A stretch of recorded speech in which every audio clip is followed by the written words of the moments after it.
नमस्कार, मैं हूं आपके साथ स्वाति सिंह और आप देख रहे हैं दी घंटा।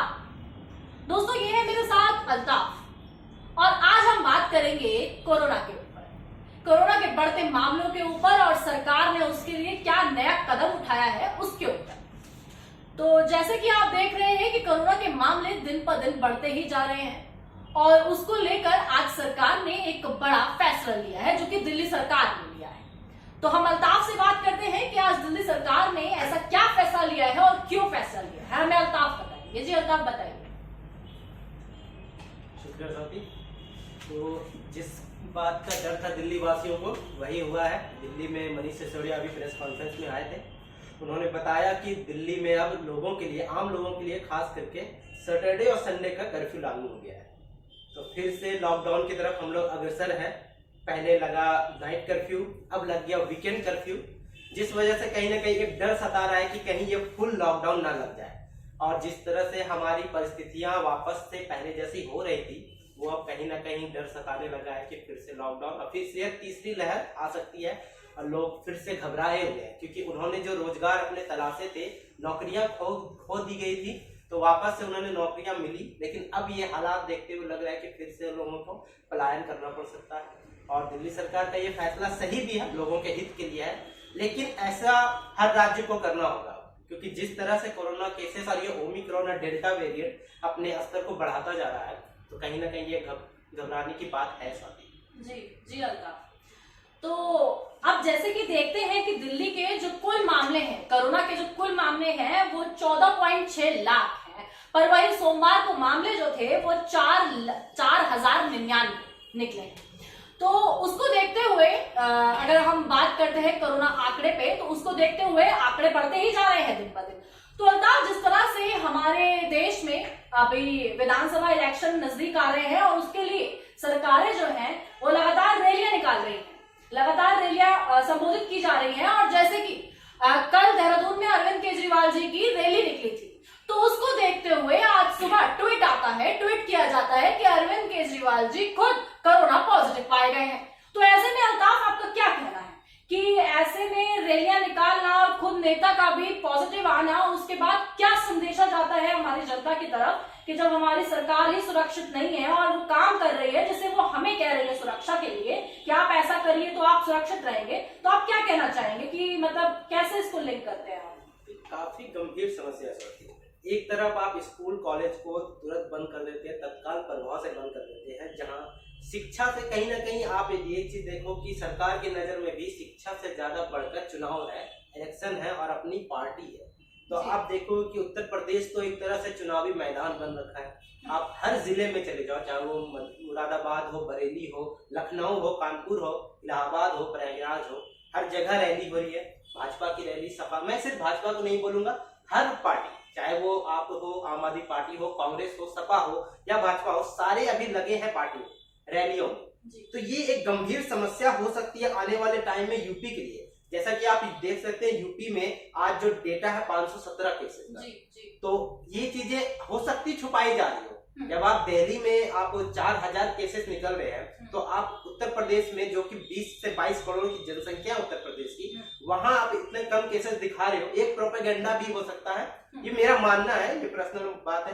तो ये जब इलेक्शन की वजह से हो सकता है कि ये छुपाई जा रही है, तो ये लोगों के लिए काफी, मैं तो अपील करूंगा लोगों से कि वो चुनावी रैलियों में कम से कम जाए। नेता है, सुनना पसंद करते हैं लोग, अच्छी बात ये सुनना, नेताओं को सुनना, लेकिन अभी जैसे हालात हैं देश के, ऐसे में आपको काफी सतर्क रहना होगा। और ये जिंदगी आपकी है तो आपको ही इसे देखना है, क्योंकि ऐसे हालात आप देख चुके हैं दूसरी लहर में कि लोग अस्पताल में, सड़कों पर मरते हुए, लेकिन उन्हें कोई देखने के लिए नहीं आया। तो ऐसे में तो मैं लोगों से ही कहूंगा कि वो अपनी रक्षा खुद करें, अपनी सुरक्षा अपने हाथ है। अगर सरकार ने लॉकडाउन लगाया है, नहीं भी लगाया है, तो बेवजह बिना मतलब के कहीं जाने से बचे।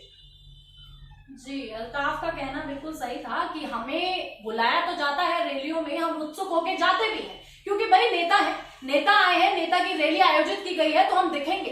अरे भाई, जब आप जिंदा रहेंगे तब आप दिखेंगे। तो अपनी सुरक्षा आपके हाथ में है, आपको तय करना है कि आपको कैसे सुरक्षित रहना है।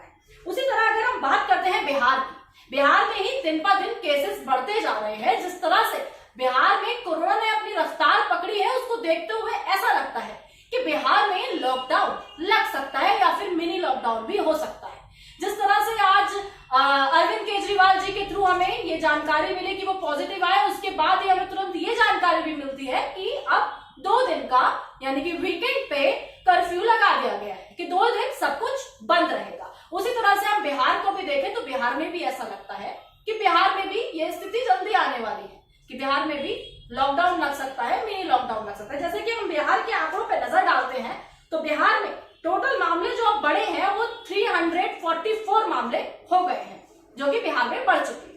तो आप क्या कहना चाहेंगे अल्ताफ कि बिहार की समस्या जो उजागर हो रही है इस टाइम कि कोरोना के मामले बढ़ रहे हैं, तो बिहार की गवर्नमेंट क्या कदम उठा सकती है? आपको क्या लगता है कि बिहार की गवर्नमेंट का अब क्या असर होगा आगे? देखिए, बिहार में जो केसेस बढ़ रहे हैं इसको लेकर नीतीश कुमार ने भी कल प्रेस कॉन्फ्रेंस की थी, जैसा कि आपने बताया कि 344 केस बिहार में आए हैं। तो ये बिहार में जो केसेस आ रहे हैं कहीं ना कहीं ये पलायन की वजह हो सकती है, क्योंकि जिस तरह से हालात देश के हैं तो बिहार में खासकर जो मजदूर हैं वो दूसरे राज्यों में काम करने जाते हैं, दिल्ली महाराष्ट्र जैसे राज्यों में। जैसे आपने दूसरी लहर में भी देखा हो कि जब बिहार में केसेस बढ़े थे तो मोस्टली केसेस जो थे महाराष्ट्र से आए थे। वो महाराष्ट्र में जो मजदूर पलायन किए थे बिहार अपने घरों को, तो फिर वहां जाके उन्होंने कोरोना के केसेस बढ़ाए थे। वो सेम चीज तीसरी लहर जो अभी हो सकती है, आशंका जताई जा रही है कि तीसरी लहर आ सकती है, तो बिहार में ये चीजें बढ़ रही है। और कल भी नीतीश कुमार ने कहा था कि आज के बारे में यानी मंगलवार के बारे में कि हम जो भी होगा से अपने हिसाब से डिसीजन लेंगे। तो ये कहीं ना कहीं दिल्ली के बाद अब बिहार भी अपने लॉकडाउन के स्थिति को देखते हुए लॉकडाउन लगा सकती है। और बिहार में मजदूर खासकर बाहर काम करते हैं, तो इस वजह से भी आप बिहार में कोरोना केसेस बढ़ते हैं। तो बिहार के लोग सतर्क भी रहे और लापरवाही बरतते हैं, ऐसा लोगों का भी है कि बिहार के लोग लापरवाही बरतते हैं, इन चीजों को वो सीरियस नहीं लेते हैं। मैंने खुद देखा है, क्योंकि मैं भी बिहार से हूँ, तो मैंने खुद देखा अपनी आंखों से कि बिहार के लोग इन चीजों को लापरवाही लेते हैं, मास्क का प्रयोग बिल्कुल नहीं करते हैं। तो मैं कोशिश रही रहेगी कि दिल्ली से बैठे बैठे मैं बिहार के लोगों को ये सलाह दे सकूं कि वो अपनी हिफाजत खुद करें, किसी के भरोसे ना रहे। और बिहार में अस्पताल की भी स्थिति कुछ खास नहीं है, तो अस्पताल या डॉक्टर के भरोसे बिल्कुल ना रहे, खुद सेफ रहे, खुद घरों पे रहे, जितना हो सके कम से कम घर से बाहर निकले। जी अल्ताफ, ठीक है। वहीं हम बात करते हैं उत्तर प्रदेश की। जी हाँ, उत्तर प्रदेश में जिस तरह से माहौल गरमाया हुआ है, क्योंकि आपको भी पता है कि बीजेपी की जो पकड़ है वो उत्तर प्रदेश में जिस तरह से रैलियों का माहौल गरमाया हुआ है, जिस तरह से दिन पर दिन रैलियां होती जा रही हैं और कोरोना के मामलों को कैसे विरोध किया जा रहा है ये आपको भी पता है। जैसे कि उत्तर प्रदेश में जो बढ़ते मामले हैं 570 के पास चले गए, 570, और दिन पर दिन मामले बढ़ते ही जा रहे हैं, कम होने का नाम नहीं ले रहे हैं। ये हमारी ऑडियंस, ये हमारी जनता को तय करना है कि हमें अपनी जिंदगी को कितनी अहमियत देनी है। अभी वही देखिए अल्ताफ, अगर हम बात करते हैं कि जिस तरह से उत्तर प्रदेश में रैलियां आयोजित की जा रही हैं और जिस तरह से उत्तर प्रदेश में कोरोना के मामले दिन पर दिन बढ़ रहे हैं। हाँ जी अल्ताफ, तो जिस तरह से बीजेपी जो है या जैसे कि अपना चुनावी एजेंडा आगे रख रही है, अपने चुनावी प्रचार को आगे रख रही है, और उस तरह से जो आम आदमी है उसके स्वास्थ्य को, उसके आगे की कोरोना को देखते हुए उन सबको इग्नोर कर रही है, तो इस पे आपको क्या लगता है कि यूपी की जनता किस तरह से मूर्ख बन रही है? इस बात को हम सामने से देख रहे हैं। सामने से हम इस बात को देख सकते हैं कि किस तरह से यूपी की जनता सिर्फ नेताओं के नारे लगाते हुए भीड़ इकट्ठा कर रही है, और हमारे कोरोना को, जो हम कह सकते हैं कि कोरोना को किस तरह से इग्नोर किया जा रहा है, कि जो कोरोना की लहर चल रही है उसको लेके वो लोग सीरियस नहीं है। तो इस चीज पे आप क्या कहना चाहेंगे कि इस स्थिति ऐसी रही तो सरकार लॉकडाउन लगाएगी, नहीं लगाएगी, और नहीं लगाएगी तो क्यों नहीं लगाएगी? इस बात पे क्या कहेंगे? देखिए स्वाति, एक चीज जो मैं कहना चाहता हूँ, ये काफी टाइम से मैं कहने की कोशिश भी कर रहा हूँ अपने माध्यम से, कि उत्तर प्रदेश में या किसी भी राज्य में जब इलेक्शन होते हैं, इलेक्शन का एक टाइम होता है, वो इलेक्शन कमीशन तय करती है। लेकिन जब हालात देश के बदलते हैं, जिस तरह से ये आपदा आई है, ये कोरोना आया है, तो स्कूल कॉलेज को बंद कर दिया गया, बच्चों की शिक्षा पे रोक लगा दी गई, लोगों की नौकरियों पे रोक लगा दी गई, घरों का रहने के लिए कहा गया, वर्क फ्रॉम होम कहा गया। तो मेरा मानना है कि अगर देश में विपदा है, आपदा है, तो आप इलेक्शन को भी पोस्टपोन कीजिए, इलेक्शन को भी आगे फॉरवर्ड कीजिए, इलेक्शन में भी बंदी लगाइए, चुनावी रैली में बंदी लगाइए, तो ये चीजें मुझे समझ में नहीं आती कि जब आप स्कूल कॉलेज को तत्काल प्रभाव से बंद कर देते हैं कि आज से स्कूल बंद हो गई, आज से मेट्रो बंद हो गया, या आज से 50% में मेट्रो सफर होगा। अगर बसों में आप देखें दिल्ली में कि जब बसों में 50% कर दिया गया कि 50% से ज्यादा लोग नहीं सफर करेंगे, तो किस तरह से भीड़ बढ़ी। लक्ष्मी नगर में आप लंबी लंबी लाइनें देखेंगे मेट्रो में, तो लोग इंतजार कर रहे हैं कितनों के वक्त पे टाइम पे वो पहुंच नहीं पा रहे दफ्तर। लेकिन जब बात आता है चुनाव प्रचार का, तो आप देखोगे कि देश के गृह मंत्री अमित शाह, जो कि जोर जोर से लोगों को कहते हैं कि अपनी रक्षा करें, मास्क पहने, वो हर रैली में आपको बिना मास्क के दिखेंगे। और वो अकेले नहीं, अपने साथ साथ 8-10 लोग जो भी उनके साथ होते हैं वो भी बिना मास्क के दिखेंगे। तो ये चीजें कहीं ना कहीं एक चीज संदेश देती है कि आप कोरोना को लेकर उतने सतर्क नहीं है जितना आप बताते हैं लोगों को। अब मैं लोगों से भी कहना चाहता हूँ कि आप बेवकूफ बन रहे हो। आप अगर जा रहे हो रैली में तो आप बेवकूफ बन रहे हो, अपनी जान के दुश्मन खुद बन रहे हो। आप उस भीड़ में पता नहीं कौन पॉजिटिव है कौन नेगेटिव है, अगर आप उसके संपर्क में जा रहे हो तो आप पॉजिटिव हो रहे हैं, अगर आप पॉजिटिव हो रहे हो तो घर आ रहे हो तो अपने बच्चों को पॉजिटिव कर रहे हो, तो आप उन भीड़ से बचो। मैं तो बस लोगों से ही कहूंगा कि आप भीड़ से बचो। अल्ताफ, आपका कहना बिल्कुल ठीक है कि लोगों को अपनी सुरक्षा खुद करनी चाहिए। लोगों की सुरक्षा, जी हाँ, सरकार बात करती जरूर है कि हम आपके साथ हैं, आपका सबका साथ सबका विकास। वही ये बात अगर हम बात करें कि कैसे नेता और कैसे पार्टियां अपने आप को आगे रख रही हैं, आम जनता को पीछे, आम जनता उनके पीछे है, जबकि वही जनता उन्हें आगे बैठा रही है, उन्हें कुर्सी पे बैठा रही है। उसके बाद भी उस जनता का बिल्कुल ख्याल सरकार को नहीं है। और क्यों नहीं है, ये आप और हम बेहतर देख पा रहे हैं, क्योंकि उन्हें सत्ता में जो आना है, सत्ता में आने में देरी ना हो जाए, लेकिन जनता चाहे मरे चाहे कुछ भी हो, सरकार को कोई फर्क नहीं पड़ता। ये बात से आप अल्ताफ वाकिफ रखते हैं मेरी? बिल्कुल बिल्कुल, मैं वाकिफ रखता हूँ आपकी इस बात से। जी। जनता की फिक्र होती है सरकार को, तो जनता इस तरह सड़कों पर प्रदर्शन करने के लिए ठंड में नहीं छोड़ती। अभी देखे आप, पिछले 1 साल से किसान प्रदर्शन कर रहे थे, उन्होंने हर मौसम को झेला, चाहे वो बरसात हो, चाहे वो ठंड हो, चाहे वो तपती धूप हो, उन्होंने हर मौसम को झेला। और कहीं ना कहीं सरकार को झुकना पड़ा, क्योंकि किसान एक यूनिटी थी उनकी। लेकिन हर यूनिटी इस तरह से नहीं होती है। आप देखोगे जंतर मंतर पे जब बच्चे प्रदर्शन करते हैं तो कुछ दिन के बाद वो खत्म हो जाता है, तो सरकार उनकी भी बात नहीं सुनते।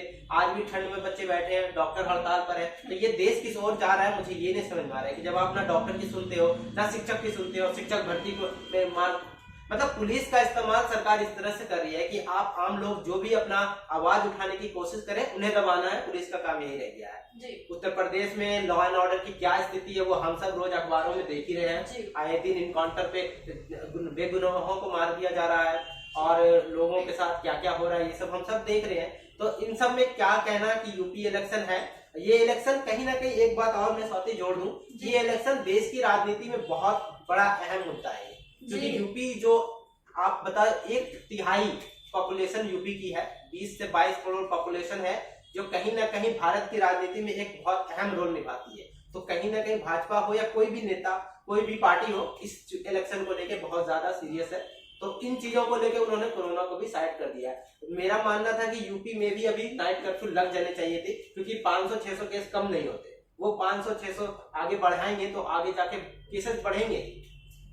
तो यूपी में तो नाइट कर्फ्यू लगा हुआ है, बट अगर हम बात करते हैं कि यूपी में कुछ मिनी लॉकडाउन टाइप का लग जाना चाहिए कि लोगों को कुछ पाबंदियों के साथ आना चाहिए, पर खैर वो सरकार का फैसला होगा, हमारा नहीं है। हमारा काम है आप तक जानकारी पहुंचाना और आपको सतर्क करना कि आपके लिए क्या सही है और क्या नहीं है। हम आपकी सुरक्षा के लिए हर वो खबर आप तक पहुंचाते हैं जो आपके लिए सही होती है, आपके परिवार के लिए सही होती है। वो आपके ऊपर डिपेंड करता है कि आप उस जानकारी को किस तरह से लेते हैं। वैसे ही मीडिया को गोदी मीडिया के नाम से बहुत ज्यादा फेमस कर दिया गया है, जो कि सही भी है, गलत नहीं है।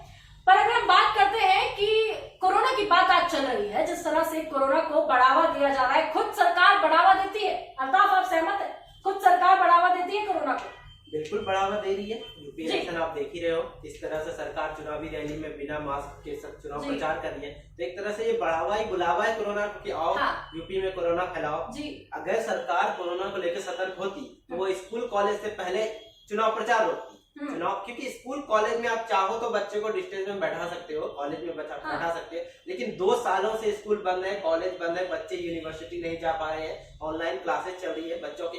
ये चीजें आज नहीं पता चल रही है स्वाति, लेकिन आने वाले वक्त में 5 से 6 साल के बाद जब आप पीछे मुड़ के देखोगे कि जो 10वीं 12वीं के बच्चे इस बार बोर्ड एग्जाम दिए हैं, उनके आगे का फ्यूचर क्या होगा, ये सरकार को नहीं समझ में आ रहा है। ये हम बच्चों को समझ में आ रहा है कि हम लोग ऑनलाइन किस तरह पढ़ाई करके जो चीजें प्रैक्टिकल होनी चाहिए वो चीजें भी हम लोग ऑनलाइन कर रहे हैं। तो ये कितना इम्पैक्ट कर रहा है बच्चों पर, उनके करियर पर, उनके फ्यूचर पर, ये हम बच्चे ही समझ पा रहे हैं। सरकार को इनसे कुछ लेना देना नहीं है। अगर ठीक है सरकार हमारी भलाई चाहती है, स्कूल कॉलेज बंद किया, मैं उसके खिलाफ नहीं हूँ, लेकिन अगर सच में कोरोना के खिलाफ आप लड़ना चाहते हैं तो पूरा देश को एक होना होगा। पूरे देश में एक तरह से, जिस तरह से लॉकडाउन लगा था, संपूर्ण लॉकडाउन, जहां तक सिर्फ आप एसेंशियल चीजों को छोड़कर, खाने पीने को छोड़कर सारी चीजें बंद करो। ये इलेक्शन एसेंशियल चीजें नहीं है, ये है देश का एक महत्वपूर्ण हिस्सा, लेकिन एक वक्त के साथ आप इसको आगे फॉरवर्ड कर सकते हो, आगे के लिए बढ़ा सकते हो। कुछ इलेक्शन बढ़िए आगे, लेकिन ये यूपी इलेक्शन को लक्षण देख के मुझे लग नहीं रहा है कि इनके डेट बढ़ेंगे आगे जी। तो मुझे नहीं लगता कि सरकार इनको लेकर, खास करके यूपी में आप देखोगे कि दिल्ली में जैसे लग गया सैटरडे संडे का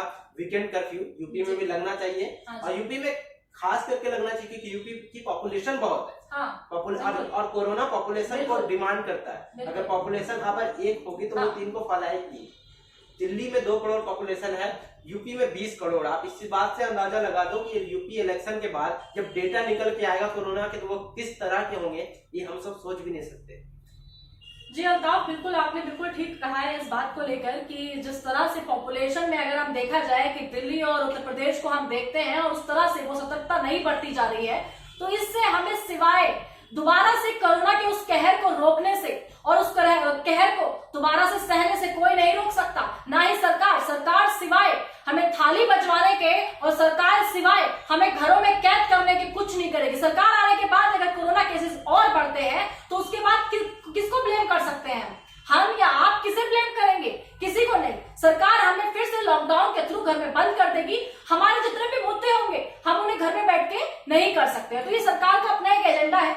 तो हम आपको सिर्फ इतना कह सकते हैं कि जैसे कि दिल्ली सरकार ने वीकेंड का वो लगा दिया है, हमारा कर्फ्यू लगा दिया है वीकेंड का, जिसमें लोगों के लिए अभी नहीं पता कि ये कितना अच्छा साबित होगा और क्या साबित होने वाला है। फिलहाल ये है कि वीकेंड का 2 दिन का कर्फ्यू दिल्ली सरकार ने लगा दिया है। 2 दिन तक कोई काम नहीं होगा और बाकी उनकी जो पाबंदियां हैं वो भी चलती रहेंगी, जो कि पाबंदियां पहले सरकार ने शुरू करी थी। तो वही हम इस बात को यही समाप्त करते हैं और ये चाहेंगे हमारी कंटाप टीम की ओर से कि आप और आपका परिवार सुरक्षित रहें और रैलियों में जाने से बचें, ताकि आपका परिवार भी, आप तो रैली में चले जाते हैं उसके बाद लौट के तो घर ही आते हैं, घर आते हैं तो आपके परिवार की सेफ्टी भी आपके हाथ में है। तो ये आपको तय करना है कि आपको कोरोना से बचना है या कोरोना को घर में न्योता देना है।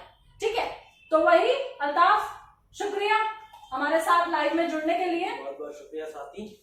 और जैसा कि स्वाति ने कहा जी, बिल्कुल अपने घरों में रहें। और दिल्ली में तो अब 2 दिन आपको घर में ही रहना होगा क्योंकि सरकार ने नियम लगा दिया है कि 2 दिन अब नाइट कर्फ्यू के साथ साथ वीकेंड कर्फ्यू भी रहेगा जी। आम लोगों को बिल्कुल अलाउ नहीं है। एसेंशियल सर्विस, मेडिकल सब खुले रहेंगे, तो चिंता की बात नहीं है। आपको जो भी जरूरत की चीजें वो सब खुली रहेंगी, मेट्रो चलती रहेंगी 50% से। तो बाकी देश दुनिया की तमाम खबरों के लिए ऐसे ही बने रहे हमारे साथ और कंटाप को देखते रहें, फॉलो करें।